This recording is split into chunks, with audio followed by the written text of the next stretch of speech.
Welcome to another firearms and safety YouTube. What we have today is a continuation of our purpose-built series. This here is a Mk18. If you're not familiar with the purpose-built series, what we're doing is we're basically saying what the firearm is, the purpose that it fills, or the box that it checks, and then we are going through each and every part and really talking through the why behind really the reason why it's on this firearm. So I'll give you a summary first, and then we'll just run through all the different parts. And basically the role that this is supposed to fill, the Mk18 is famous for being, they're almost like dogs. Like everybody's got a dog, everybody's got an Mk18, and there's a reason for it. They're just, they're very dependable, they're reliable. The Riz rails are very famous for being extremely sturdy. This is a Riz 2 rail by Daniel Defense. And what I did here, as opposed to just buy the complete Mk18 right from Daniel Defense, is I bought the upper, and then I put the Radian on there. And the Radian lower it's always served me well. And so before I get into the specific parts, the reason for this firearm is I needed something to train 300 blackout that was cheaper. I needed something that was dependable, and I needed something where I had an abundance of ammunition. So you can also run these. You can get a 22 conversion kit, so you could shoot 22 while using this platform. So this is a big time training gun, but in practical sense, bedside is something I would do 0 to 300, and I would say 250 because this is a 10-3 barrel.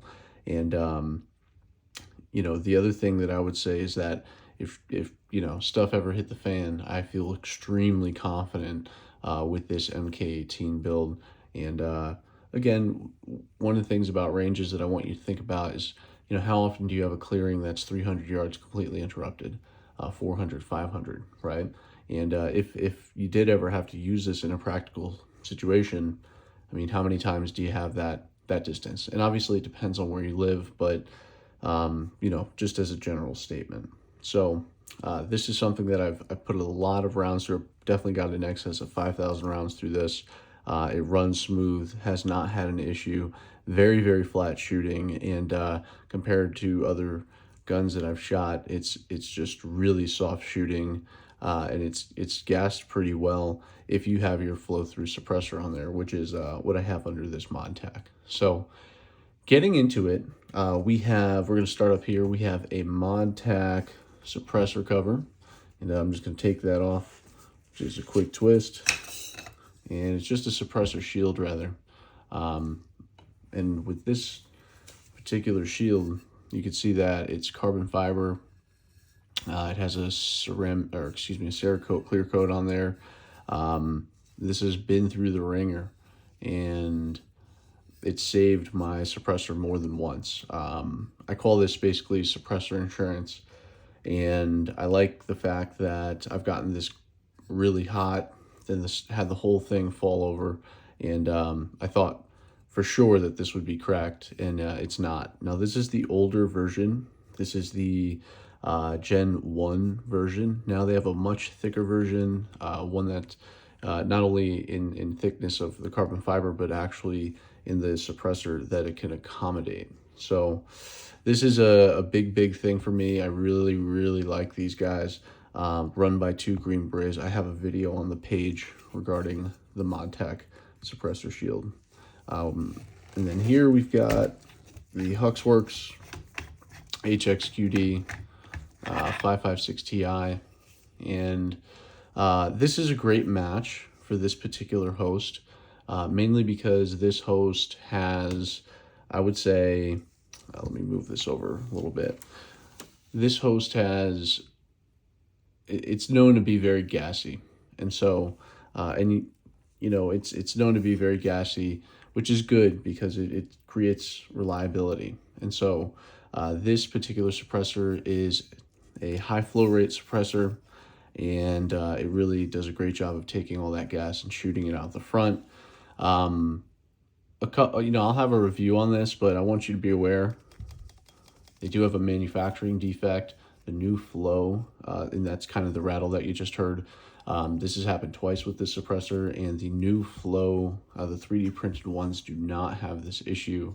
Also, I want you to know something with a high flow rate like this, if you're near reflective surfaces, such as a wall, a tree line, anything like that, just the sound waves that are shooting out are going to come right back. And so it's going to sound loud, it's going to sound boomy. To some, it may not even sound suppressed at all. But, I will say that this extra layer of hearing protection has been pretty instrumental. And if you could just take a quick look there, you can see some of the baffle erosion. I've been pretty light, and I've kind of babied this. If you check out Pew Science, you'll learn more about this particular suppressor. And I'm just trying to think if I have anything else to say about this. I am going to keep this on because functionally it says that Huxworks said that even though there is that rattle, it's more of an annoyance rather than compromising the integrity of the suppressor. So I'm going to keep using this, and just shout out to Huxworks because they actually warranted that, and they're going to give me a free flow suppressor, which is excellent. Moving on, I'm going to move that back right here. I'm going to say the next thing here, we are using the flash hider for the OSS. The next thing here would be that ModTac coupler here. This is really nice. This is the Gen 2, and it's flat. If you have a Gen 1, just be careful because it won't do this right here. There is a gap. If you had a circle, it could possibly push your light out, which is what happened on my Radian build. But yeah, so, obviously that you could put a front sight here, a Unity front sight, which is fine. I haven't. This is an etched reticule, so I don't really need that. Now, continuing on, we have the Surefire X400, and you may have seen this before, but I like to throw this on and off a number of different builds, mainly because it's so useful. And if you're looking at this, it is I'm shooting 55 grain. I want to say 55 grain, 193 XM Federal American Eagle out of this. And, say what you will about Grand Thumb as a person, X, Y, and Z, but one of the things that he did is a test, and basically it showed that 55 grain ammo doesn't go through a lot of sheetrock, which is really surprising. 9mm and a number of other very common home defense cartridges do. And so what I really like about this laser is that it's just it works, so you could not look, and if you have this zeroed, it does the job. So the other thing is that as a training aid, when you can see how you're controlling recoil based on the laser, that really helps you understand whether you should tighten up, or kind of it really tells you a lot if you know how to read it and pay attention. One other thing I wanted to mention is that this is a classic Surefire X400, and the reason why I like this is because, again, for indoors, I don't want something that's too bright. If it's too bright, you can wash out your reticle. You could even wash out the laser. So that's something I would always keep an eye out for.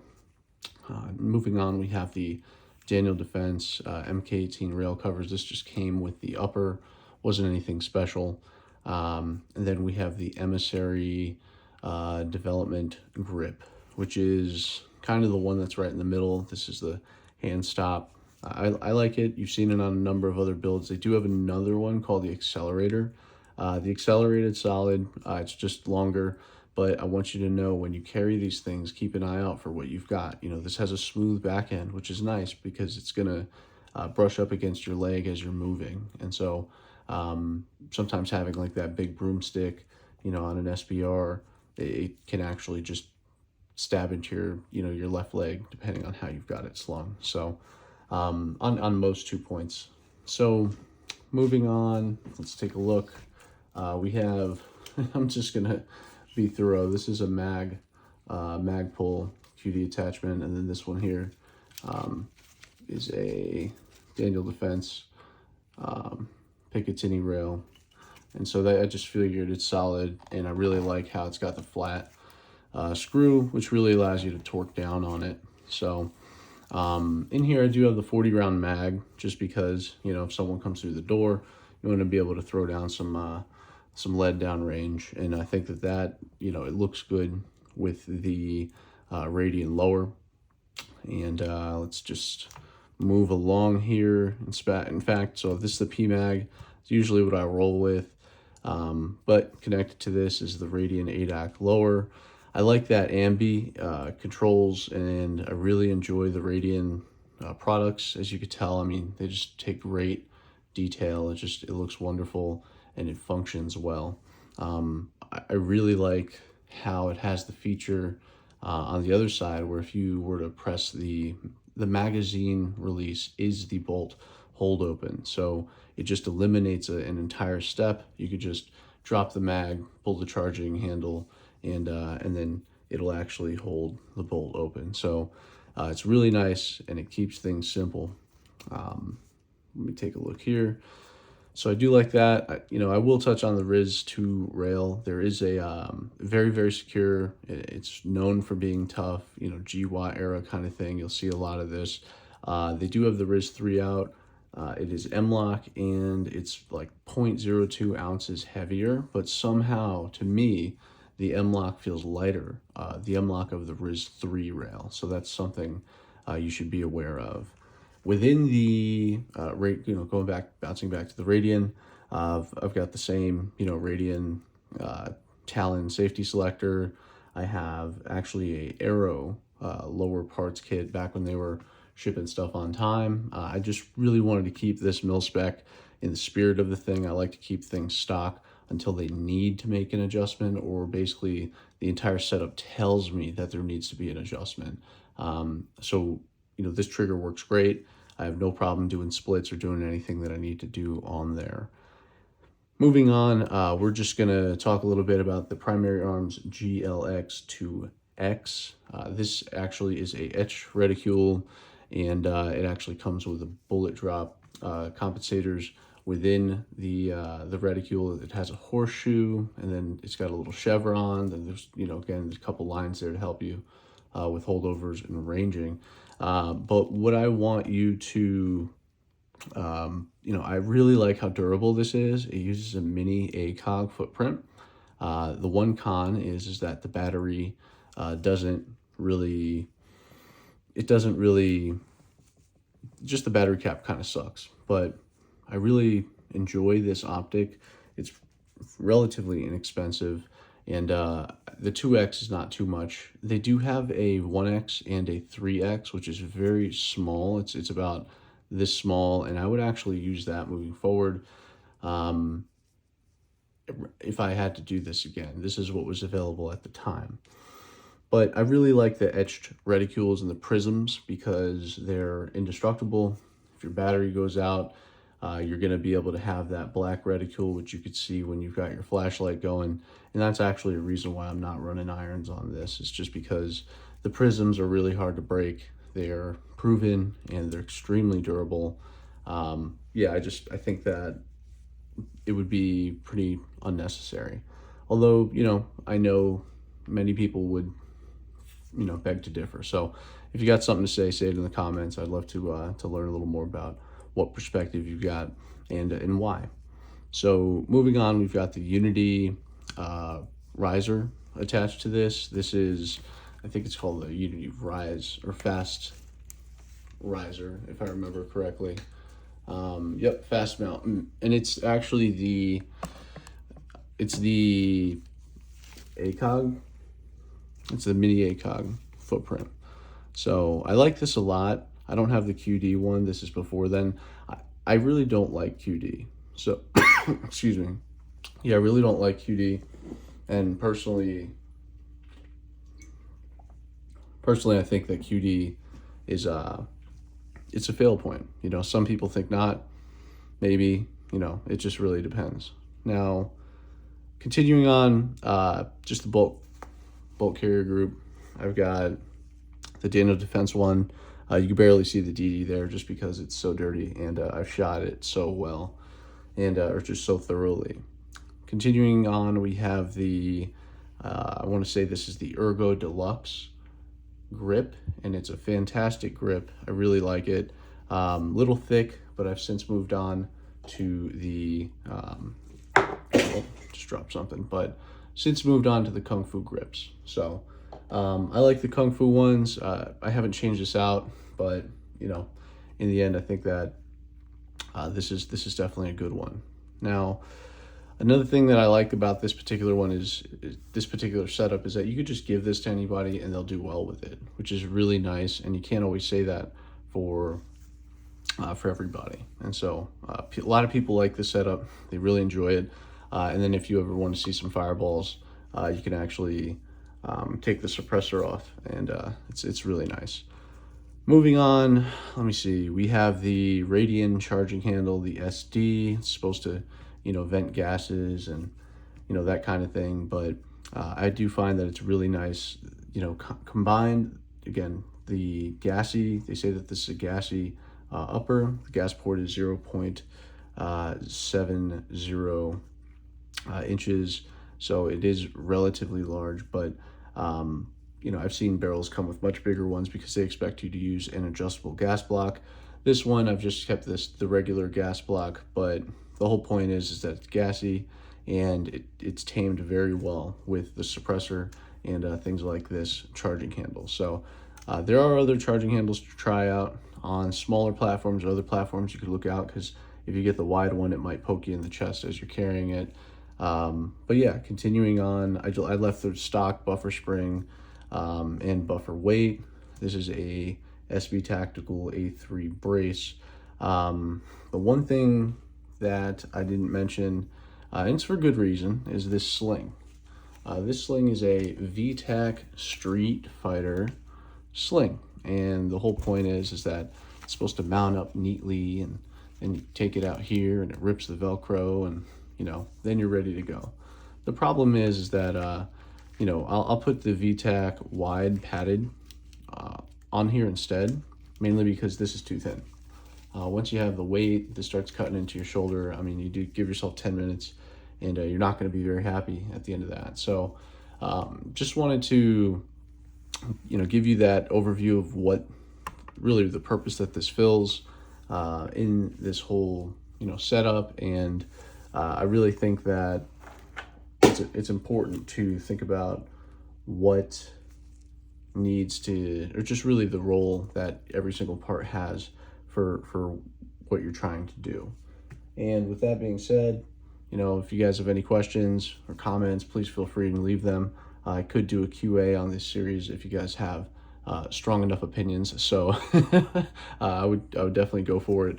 And again, questions, concerns, let me know. I definitely appreciate the time. And yeah, if you ever get a chance to shoot an Mk18, I would definitely do so. This whole setup is on par with, you know, excellent brands, Geisley, LWRC. It just shoots super flat, and I think that you guys would appreciate that. Either way, hope you all have a good one. Talk soon.